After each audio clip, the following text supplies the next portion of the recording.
We are all going the wrong way sometimes. And if we find it out, we can eventually change the direction.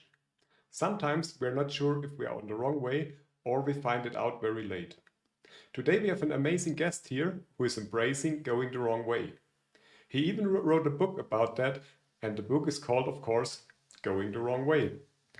In 1979, Chris Donaldson left his hometown Belfast on his Moto Guzzi with the plan to ride to Australia. But somehow, 2 years later, he ended up in Argentina. And now today, 42 years later, he decided to finalize his journey and ride with the same Moto Guzzi to Australia. And today he is here and will share with us all about his journey, his life philosophy, about having goals and visions, and everything else. Welcome, Chris Donaldson. Thank you. It's great to be here. Thanks for taking the time. So, Chris, tell us a little bit about you. Why did you decide to leave Belfast and travel the world 42 years ago? Well, I was brought up in the 70s in Belfast, and anybody with a bit of history these days knows that Belfast was a pretty dodgy place in the 70s and 60s. The troubles, as we called them, were going on. People were getting shot and blown up very regularly. I went to school right in the middle of town, so you could see the bombs going off out your window. So it was a bit of a sort of, we didn't mind it too much because we weren't in a particularly bad area of town compared to some people. But it was a lot of things we couldn't do, a lot of restrictions in our lives as kids. Of course, as kids, you don't really know any better because you don't know anything else. But whenever you get older, you realize that there's more to life out there, that people don't have to be going around shooting each other and being scared of different situations. So I thought don't speak too many languages, so I thought Australia is a good place to try, and I decided for some reason to ride a motorbike there. And how old have you been at this time? I was 21 years old at that time, just left school, finished university, left school, finished my education, and worked for about a year. Well, sort of worked for only about half a year. Get some money together. Got about £1,000 or so, which was probably about 5,000, 6,000 euros these days. Okay. Which I thought would do me for a sort of 3-4 month trip to Australia. But of course, I ended up for a year and a half traveling around the world, so it was pretty tight on money by the end of it. Okay, sure. And so how did you end up in Argentina? I mean, where did it all go wrong? If you look on the globe, right? It's Australia is here and Belfast here. And yeah, Argentina, you can't get much further. You can't go much further wrong, can you? Well, basically, it looks like you took the first junction. Missed the first turn. Left instead of right. I pretty much did. I got to London, and it was November '79, and just as I got to London, the Ayatollah Khomeini took over the American embassy in Tehran, and the Islamic Revolution closed Iran for travelers, really. So I had no choice but to go south. So I drove down to Greece, took a boat to Israel, thinking I could drive to Egypt from there, but of course I couldn't in those days. Ended up going through Syria and Jordan, back to Egypt, and then drove across the Sahara Desert, south down through Sudan, which is pretty hairy. I arrived in Uganda just as Idi Amin left. He'd been just deposed by the Tanzanians. Down through Rhodesia, Zimbabwe, Rhodesia, as it was in those days, into South Africa in the middle of apartheid. So Africa was a bit of a nightmare in ways. But the fact that I'd done all my planning to go to Australia, my guidebooks and all my routes planned, so I knew what was going on that way. But I had no history, no geography about Africa really at all. So at one stage I actually drove off the edge of my map. I had to find somebody coming up the other direction to swap maps. It's kind of hard to imagine these days with internet that if you want to find any information about anywhere these days, you just Google it, and you Google Maps, you get information, hotels, banks, petrol stations, whatever you want's there. So it's kind of hard to imagine back in those days. It was more like a Victorian sort of travelers. You were really discovering it as you went along. Yeah, there was also no Google Maps, right? I mean, you just need to plan it. No, you had old-fashioned maps. Yeah. But as I traveled, I realized that part of the beauty of the trip was the fact that I didn't really know where I was going. Usually, in fact, 99.99% of the time you go traveling, you've got a destination in mind. You're going somewhere, you're going to work, going on holiday, you're going to somewhere for a particular reason. Whereas I was, at the end of it, just traveling for the sake of traveling. My destination wasn't important anymore.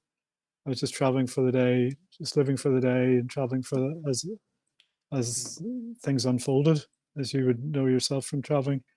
It's a completely different mindset from being a tourist and being on a timetable than just traveling for the sake of it. So that's when I realized it was very much a special trip. I didn't care where I was going, really. I got to Cape Town and I was stuck. I was going to have to sell the bike and use the money to fly home or fly somewhere else. But I managed to get a job in a sailing yacht race going back to Europe, going to Amsterdam, which is pretty weird because I had no sailing. Well, I'd sailed dinghies, and I got a job in an ocean yacht race, which is like the Volvo ocean race now that they do it's like the Formula One of yacht racing. Mm-hmm.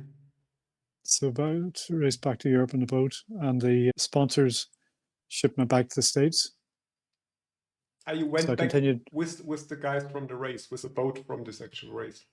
Yeah, I came back to Europe with the race and had the bike shipped to Los Angeles.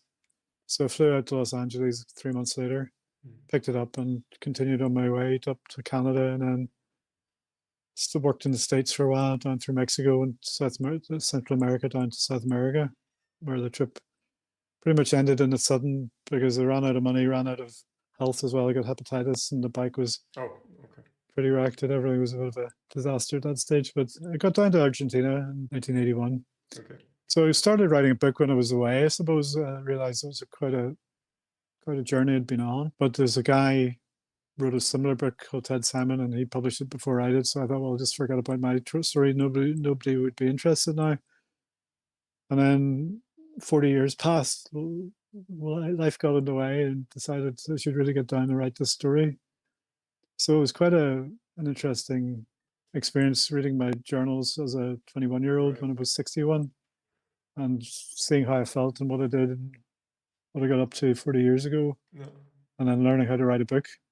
I was never an academic at school. I was always struggled with English and with writing, but with technology these days, with Amazon, with the spell checker, it's amazing what you can do. I've written a best-selling book on Amazon. It's got 1,300 five-star reviews on it in the last few years. So there's another story there. If I can write a book, really anybody can write a book.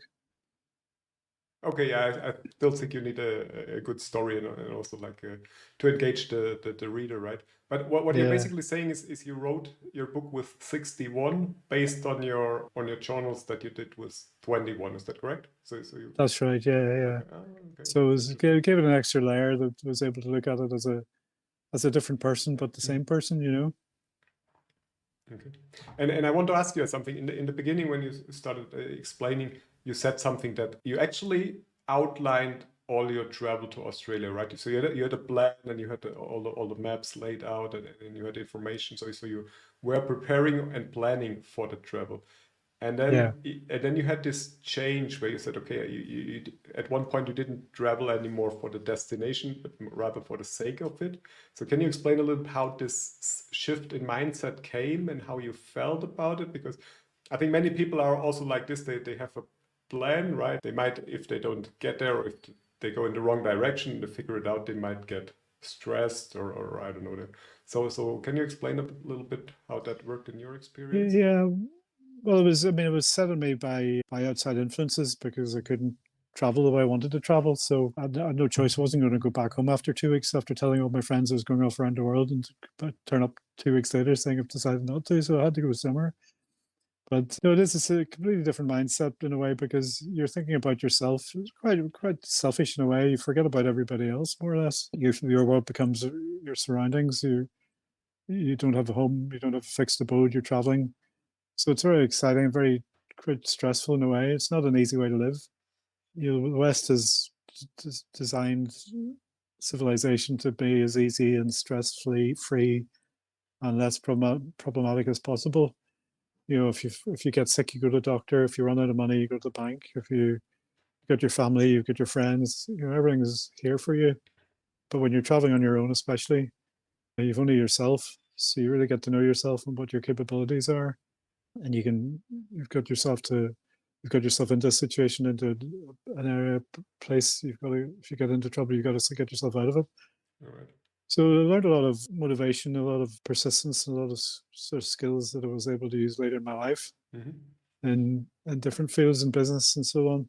But as I say, going the wrong way, it makes it much more exciting lifestyle, but not the easiest lifestyle, but much more exciting. And we're not here to, at the end of your days when you're lying in bed, in your deathbed, you don't get any points for having an easy time or making lots of money or whatever it is. That's the point. All you want to do is be able to think back and think what a good time you had, I'm rambling a bit there, am I? Right. Okay. No, that's absolutely true. So and one of your mottos is also adventure before dementia, right? Can you explain us what you mean by that? Yeah, well, as I say, I got the book out a couple of years ago, and one of my friends said to me, "You never actually got to Australia. Why not have another go?" So I thought, well, I've still got my old motorbike, so I'll have to team up with it. And Liam, he got a new Moto Guzzi, and the two of us set off a couple of years ago. And we both working, we both got wives and families, so we couldn't just disappear for 3 months. So we decided we'd do it in legs, 2 weeks driving, and then we'd park up somewhere, leave the bikes, and come home to go to work and back and see the families, and then go back out again in 2 months and 3 months and take off again. So it worked quite well until we got to Israel.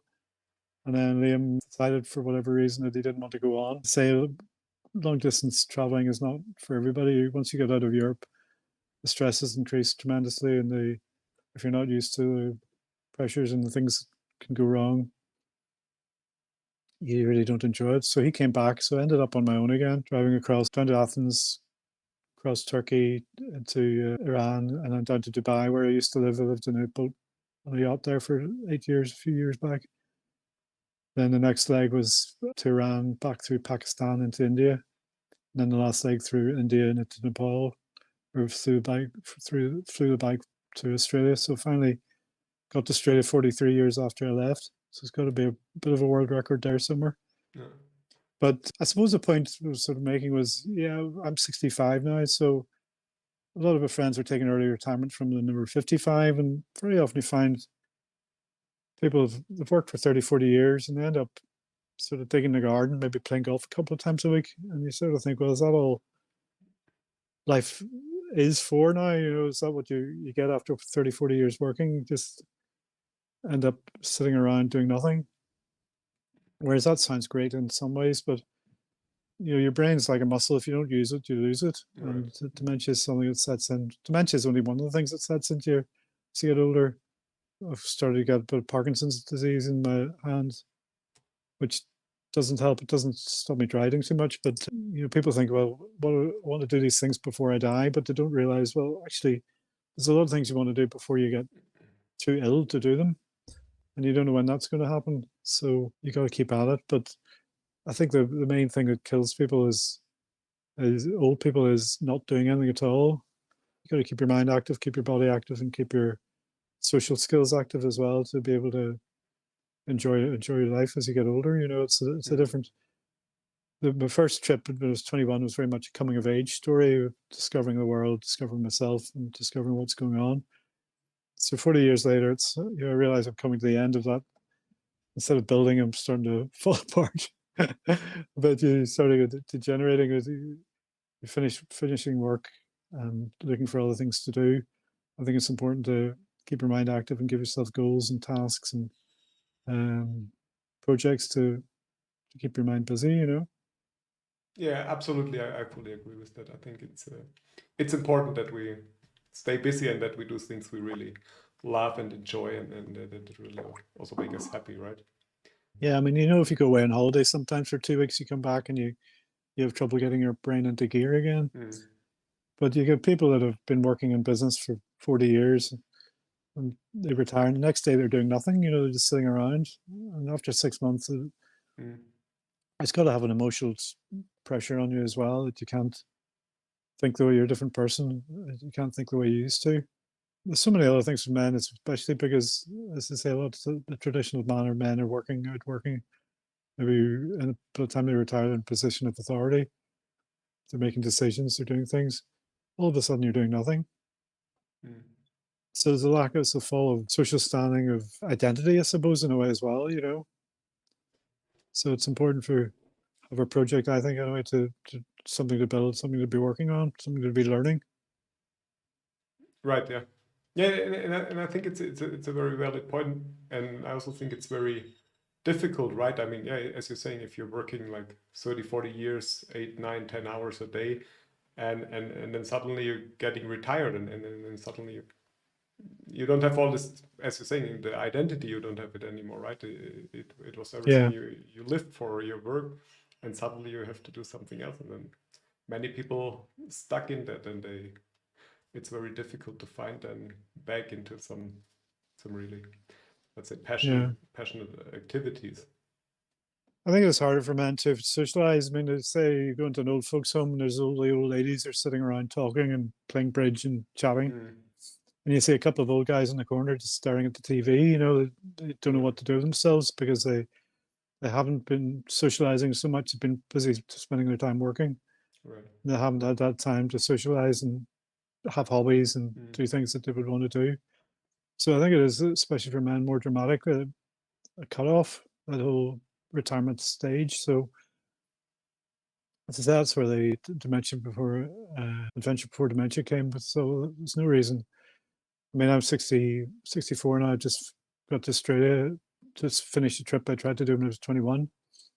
So if I can do something that I did when I was 21, 40 years later, that's not bad, you know. It's a lot of things I can't do as well. And I was 21, I could ride a motorbike all day and go out and party all night. But now I just want to go to bed with a cup of cocoa and a good night's sleep, you know. Times change now. You can't have everything. Yeah, that's okay. Good. So now you mentioned a little bit the socializing or the social aspect of that. So how did you socialize during your travelings? I mean, you did all of that alone, right? So how did you stay in touch with your relationships, and how did you build new Well, relationships? I suppose this journey wasn't so stressful from that point of view because it's only away for 3 weeks at a time, 2, 3 weeks at a time. Mhm.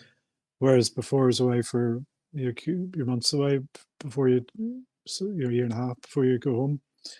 But I think having a motorcycle is a great bond with people because it's an automatic club with anybody else who has a motorbike. So just for going out weekends and stuff like that, it's a great sort of icebreaker to get to talking to people. Right. And then when you're abroad, you know, if you're in India or Turkey or Pakistan, something like that, the biggest motorbike you see is 125.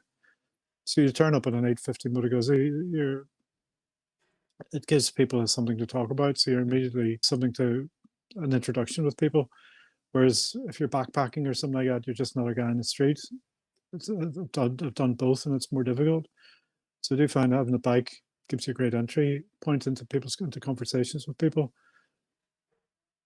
I say you'll enjoy learning about the different cultures and meeting different people. You've got to still have that desire to learn about things and to meet new cultures, to discover new things, politics and whatever else, you know. But yeah, being on your own does put a lot more stress on you when you're traveling for the reasons I was saying earlier. But you do get much more out of it because you're forced to talk to people, so you're forced to discover more people going on. You know, it's like if you go into a pub with 3 or 4 friends, you'll just stand in a corner talking to each other. Whereas if you go in a pub on your own for some reason, the chances are you'll chat to somebody at the bar and you don't know what sort of conversation you'll have. So you're forcing yourself to socialize with people. You step outside the box, if you like, to Mhm. push yourself to do something you're not comfortable with, speaking to a stranger, putting yourself in a scary position. Maybe you're feeling nervous about the situation, you're on your own. So Mhm. it does put yourself in, takes yourself out of the box, as I say. Okay, cool. Good. And was there a moment in all these years where you regret your decision that you did this journey? Probably every day at some stage. Okay, It's that's pretty honest hard work. answer. Yeah. Which time? The first time or the second time? Well, whatever. I don't know. Maybe the first time. Well, the first time was more mental scared because it was sort of, I was only 21 and all these new situations were coming up, and I was probably not as confident with myself, so it'd be more of a scary situation. Whereas in your 60s, you're not, don't say I don't get scared, but you're more to adapt to working his way out of situations. But you're physically, it was much more difficult on my back, my legs, my arms, and for riding a motorbike for long distances and rough roads is quite physically demanding, you know. Right. Okay. Good. So, and what did you learn? Do you have any learnings that you want to share during all this travel? Well, I suppose a couple of them is a few things. One thing is don't take what you're told for granted. I mean, I was just reading some of my notes earlier about Iran, which is the country that stopped me traveling the first time, and still has issues with Iran with the West. It's over 40 years since the Iranian Revolution, and nothing much has changed. But when you go there, the people are the friendliest people you ever meet. I mean, at one petrol station I went into, my credit card, the Western credit cards don't work in a petrol station, so I asked the guy to give him cash, and he put money in my tank, and I put petrol in my tank. So he did put the petrol in and refused to take the cash. He says, "No, you enjoy my country, and it's our pleasure to have you here." Beautiful. And nothing that's never happened to me anywhere else in the world. That sort of hospitality. So you have to keep an open mind wherever you go and take people as you meet them rather than what you've been told about them. That's right. Yeah, I think that's a great advice. Yeah, just stay open-minded, right? That's what we all should do more. Yeah? Not thinking out of the box and stay open-minded. Yeah. I think that's great. Good. And Chris, do you feel happy and fulfilled with your life, or is there anything you would like to change? Oh yeah, there's lots of. I think there's lots of things I'd like to change. I think if you feel too happy and fulfilled, you'll stop enjoying yourself. You just sit back and fester. I think you need to have a need and angst to want to do things well, I do anyway, to be happy, which I suppose means you're never really happy because you never actually feel fulfilled completely. But I'm lucky in a way that I've been self-employed and been able to work for myself, work in different areas and travel a bit. I lived in Dubai for quite a few years, as I was saying. So a lot of decisions looking back that I've made the wrong decision and it's worked out wrong. It's worked out financially wrong or personally wrong as well, you know, but you got to make mistakes if you're going to enjoy yourself. If you just do the same thing that everybody else does, the same as tried and tested, where's the fun in that, you know? Right. Yeah, I think we need to make wrong decisions, right? I mean, otherwise we just stay all the time in the safe zone and we never change anything. And then we will only find out at the end of the life that it was the wrong decision. I don't think you can really be happy all the time. Happiness, I think, it's a comparative feeling to have. You know, if you're happy one day, you've got to be sad the next day. You know, otherwise you're not happy. You're just normal. It's a never moving target. Yeah, anyway, so you got to have bad days and good days. If you're gonna, the more bad days you have, the better your good days will feel. Sounds a bit masochistic, doesn't it? Well, no, I think, yeah, of course, you always have ups and downs, right, in your life. I mean, you cannot be always, but I mean, these are just emotions, right? I mean, of course, we can feel unhappy or we feel sad about a decision or some events that happening or whatever, somebody dies or something. Of course, it will make us feel sad, but it's also important to accept this then and to continue. Things don't always go right. And if you do a wrong decision, then not to get crazy about it, but okay, to continue and see how we can move on and then do the next change. Yeah. Well, I think it's Western civilization, as I said, it's for the last 50 years anyway, everything's been working towards making things more boring, more health and safety is going completely mad, and everything's got to be full rules and regulations. There's always a reason for these rules and regulations, certainly, but it does take the edge off things that you can't do anything you shouldn't be doing. It's so many people just sit and watch Netflix all day now, rather than being out and doing it. You know, when I was young, we used to be out on our bicycles riding around. Now people watch people doing Red Bull races on bicycles rather than doing it themselves, you know. I think you're better to be doing than watching. Yeah, that's right. I agree with that. I'm not watching TV or I don't have Netflix or something. So I prefer to do the stuff myself and figure it out. Yeah. Good. Okay. So last question, or one of the last questions. How do you think did the world change over the last 40 years since you started traveling, what's different today than it was at this time? Well, the obvious things, obviously technology and the internet has probably been the biggest change for hundreds of years. I think, before I was traveling, I traveled down Africa. I think I was able to phone home twice in 6 months, and it took a day in Egypt to find a phone that worked and so on. Whereas traveling now on your mobile phone, you've got your GPS, you've got your hotels where everything is. You can WhatsApp at home, you can phone home every night. You can tell what's coming up, even if there's traffic ahead, all the things that's on your phone that you take for granted. You just, because these things have crept up and up over the years, you don't notice them. But if you actually take your phone away and try and live without it, it's just amazing what a difference it makes, Technology has probably made the biggest change in the world in that way, certainly from a traveling point of view. Yeah, that's good. Good. And what are you doing when you're not traveling? What is Chris doing when he's not traveling? Try to retire. I mean, I've done different businesses. I've been in retail, I've been in property, I've moved to Dubai doing mobile apps. Okay. I'm writing another book at the minute as well in the last trip. So you're actually coding?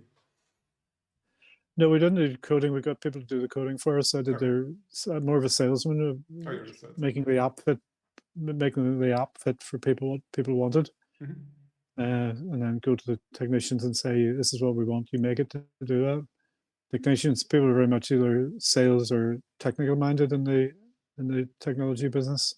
The guys who do the coding can't really talk to people. They're too used to staring at the computer screen. Not to pigeonhole them too much, but yeah, it's just making the technology work for people. Very often you get an app or a website, you look at it and you just can't work your way around it. You can't find what you're looking for. It needs somebody who's able to look at it and think about it like a non-technical person. Right. Yeah, I think it's important, the level of communication, right? So I'm also an engineer, so I understand sometimes the difficulty in talking in technical terms. Yeah. That's good. Good. And so how many kilometers do you have on your Moto Guzzi today? That's probably, which isn't as many as you would have thought, but for many years I didn't ride it. As I was saying, when I was young, I was riding a bicycle all the time. All I wanted to do was ride a motorbike. And then when I got a motorbike, I rode a motorbike for 10 years, and then started getting middle-aged. I had to get back on the bicycle again because I was getting fat. So for many years I didn't ride the bicycle. I didn't ride the motorbike. But it's had some hard distance traveling, as I say, down Africa, down South America, and then across to Asia. It's been on 6 continents, 5.